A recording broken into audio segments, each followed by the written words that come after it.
남북 철도 공동조사에 대해서 대북 제재 예외 조치가 내려졌습니다. 비핵화 협상의 돌파가 될 수 있을까? 이 부분도 관심입니다. 영상 한번 보시고 다시 돌아오겠습니다.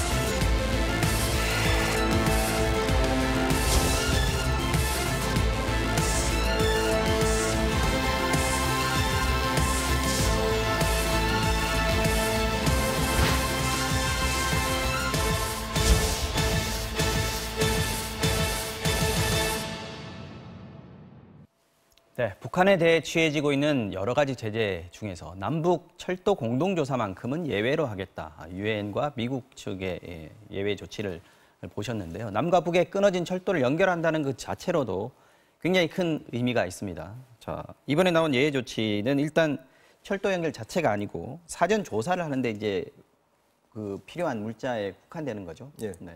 이 부분에 어떤 의미가 있다고 보십니까, 국민은? 네, 환영할 만한 일이고 또 그만큼 조심스럽기도 합니다. 네. 사실 이 남북 관계가 정상화되기 위해서는 어떤 기반이 필요한데요.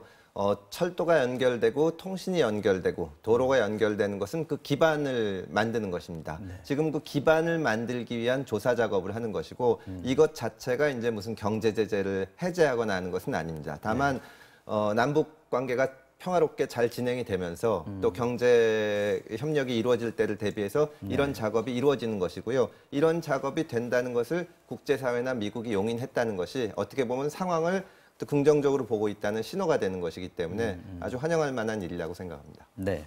오늘부터 당장 이제 공식 그 공동조사 일정 논의에 들어갔다고 하거든요. 근데 임종석 대통령 비서실장이 이분이 지금 그 남북 공동선언 이행 추진위원장이지 않습니까? 네.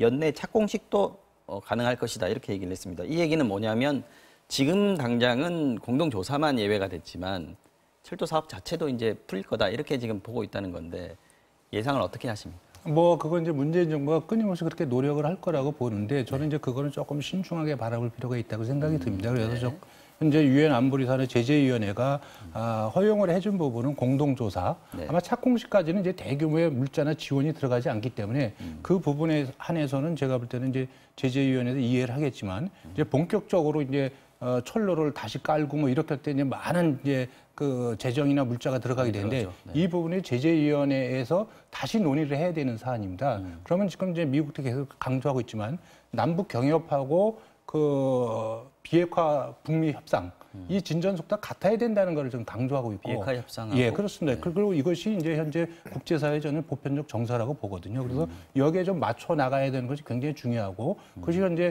그 한미 워킹그룹에서도 그 문제를 굉장히 신경을 많이 쓰고 있다 이렇게 이해를 하고 있습니다. 네.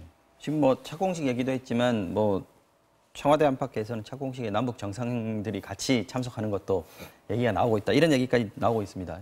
너무 낙관한 거 아니냐 하는 생각도 좀 들고요. 어느 정도 진척이 빨라질 수 있을까? 이태규 의원님 말씀하신 것처럼 그 북한에 대한 제재가 해제되지 않는 상황에서 무슨 뭐 철도를 깔거나 할 수는 없습니다. 그렇게 갈 수는 없는 거고 지금 조사 작업만 하는 건데 남북 관계라는 것은 항상 신중론도 있고 또 낙관론도 있습니다. 그리고 신중론과 낙관론이 모두 있어야 됩니다. 어떻게 보면은 한쪽에서는 이게 이렇게 가다가 비핵화도 제대로 안 되면서 경제적인 보상만 주는 게 아니냐 그런 의견도 있고 또 한쪽에서는 비핵화만 요구하다가 이게 이 평화체제나 경제협력은 전혀 안 되는 것이 아니라 있을 수가 있기 때문에 양측의 의견이 나오는 것이고 연내 착공식을 한다거나 그럴 때 이 남북 정상이 참석했으면 좋겠다는 얘기가 나오는 것은 낙관론의 표현이면서 또 그만큼 현실적으로 이 평화체제가 정착돼 나가고 북미 간의 관계가 서로 신뢰 관계가 쌓여간다는 것을 전제로 한 것이지 그게 전혀 안 되는 상태에서 그 착공식만 하자 그런 의미는 아닙니다. 그건 있을 수도 없는 일이고요. 그래서 그런 면에서 이 희망적으로 이것이 신뢰 관계가 쌓여가고 평화가 정착돼서 착공식도 가졌으면 좋겠다 이런 의미입니다. 적극적인 의도를 표시한 거다. 예, 이렇게 보시면. 지금 뭐 사실 얘기를 들어보니까 이게 철도 연결 부분, 뭐 철로의 현재 상태나 아니면 역사의 상태나 이런 것들을 기차를 타고 가면서 이제 점검을 한다는 건데 사실 그게 시간이 오래 걸리지는 않더라고요. 한 2주 정도, 길어야 2주 정도 걸리는 물량이 있어서 착공식 만약에 일이 순조롭게 풀린다면 착공식 갖는 것도 크게 무리는 아닐 거다 이런 생각도 드는데 사실 이 면제 조치, 이번 면제 조치가 아까 말씀하셨습니다만 좀 중요한 의미를 갖는 것이 지금 사실 북미 대화가 경색돼 있지 않습니까? 미국이 이번에 그걸 좀 풀어주는 모션을 취했는데 이게 북한의 다시 이제 대화의 장으로 끌어들이는 어떤 미국 측의 카드가 될 수 있겠느냐 이 부분입니다. 뭐 그걸 카드라고 표현하기는 이제 북한 측 입장에서는 굉장히 이제 미약하다고 보겠지만 어쨌든 이번에 봤을 적에 저는 지난번에 무산된 이제 북미 고위급 회담 이 부분의 재개를 위한 어떤 전략적 저는 유화 제스처 또 북한의 태도에 따라서 미국이 얼마든지 유연한 입장을 취할 수 있다는 이런 시그널을 저는 북한에 줬다고 생각을 합니다. 그런데 또 한편으로 본다면 과거에 이제 그 남북 철도 공동조사나 이런 거는 유엔 제재 대상이 아니다. 이것이 우리 정부의 입장이었습니다. 그런데 이번에 이제 그 제재위원회 승인을 받는 걸 통해서 이 부분도 이제 제재 대상이다. 그래서 남북 경협이 제대로 이루어지려면 유엔 산하 제재위원회 승인을 받아야 그 역으로 미국의 동의를 받지 않으면 불가능하다. 이 시그널을 함께 준 거라고 보거든요. 하나하나 풀 게 더 많다. 그렇습니다. 그렇기 때문에 실질적으로 이 북미 그 고위급 회담 또 이후에 북미 정상회담에서 비핵화의 실질적 진전을 위한 성의 있는 내용성 있는 이런 걸 좀 갖고 와라. 이런 시그널을 북한에 같이 줬고 또 거기에서 공은 일정 부분 북한에 넘어가 있다. 이렇게 볼 수 있습니다. 말씀하셨듯이 북한이 비핵화에 대한 상응 조치에 해당하느냐라고 했을 때는 좀 미약하다라고 볼 수 있을 것 같은데. 최근에 많은 사람들이 어떤 얘기를 했냐면 미국은 이미 얻을 걸 다 얻었지 않냐. 여기서 더 이상 관계를 진전시켜 나갈 필요가 없다. 지금 핵실험이나 미사일 실험은 사실상 중단돼 있고 북한이 이것을 재개했다가는 정말 국제사회의 집중적인 그 비판과 견제를 받을 것이라서 어떻게 보면 미국은 이미 이겼고 더 이상 진전할 생각이 없다는 얘기들이 많이 나오고 있습니다. 이건 바꿔 얘기하면 북한에서는 대단히 초조하고 어떻게 보면 이게 원하는 대로 안 가고 속은 거 아닌가 이런 생각도 할 수가 있거든요. 그런데 미국이 이번 이 조사 작업을 승인하고 하는 것은 미국도 여기가 목표가 아니라 더 나아가서 한반도의 평화를 위해서 평화가 이루어졌을 때 얻는 것이 있고 그것을 위해서 노력하겠다는 어떤 메시지를 보내준 것이라고 봅니다. 이번 대통령께서 내일인가 이 G20에 참석을 해서 출국하시는데요. 이 한미 정상회담 이런 것들을 통해서 미국과 북한 사이에서 그 중재 역할을 잘 하시기를 바랍니다. 네. 자, 임종석 청와대 비서실장이 이것과 관련해서 이제 글을 올렸는데 본질의 내용과 상관없이 이제 선글라스 끼고 나서 한 2달 만에 다시 활동을 재개한 거 아니냐 이런 얘기들을 하고 있습니다. 그 덧붙여서 조국 민정수석도 페이스북에 주말에 글을 올렸는데 경제 얘기를 하셨단 말이죠. 이 부분에 대해서 야당이 좀 비판을 하고 있습니다. 어떻게 보셨습니까? 참모들은 저는 이제 말 그대로 참모라고 생각이 듭니다. 그래서 청와대 참모들, 비서실장이나 수석들이 나서게 되면 장관들의 입지가 없어집니다. 그렇기 때문에 뒤에서 대통령을 보자고. 참모들이 이야기를 하게 되면 언론이나 많은 공직사회나 공공 영역에서 저것이 대통령의 뜻이다 이렇게 오해할 수 있거든요. 저는 그런 부분에 있어서 정말 필요한 정부의 입장이나 정책을 설명할 중요한 계기가 있으면 그건 대통령, 국무총리 그리고 해당 부처 장관이 나와서 설명하는 것이 저는 정상적인 국정운영 방식이다. 이런 말씀을 좀 드리는 거고요. 그렇기 때문에 참모들은 뒤에서 대통령을 보좌하는 데 신경을 쓰고 앞으로 나서지 않는 것이 좋겠다. 또 예를 들어서 이제 민정수석 같은 경우는 실질적으로 이 정부에서 정말 자질도 안 되고 깜냥도 안 되는 사람들이 무슨 연고로 그렇게 장관 추천을 받고 그 임명이 강행되는지에 대해서 또 이 부분이 여의도 국회에서 그 야당과의 갈등을 일으키는 데 있어서 상당 부분 지금 어떤 그 원인이 되고 있거든요. 그런 걸 생각을 한다면 저는 자중자애하는 것이 좋겠다. 이런 말씀을 드리죠.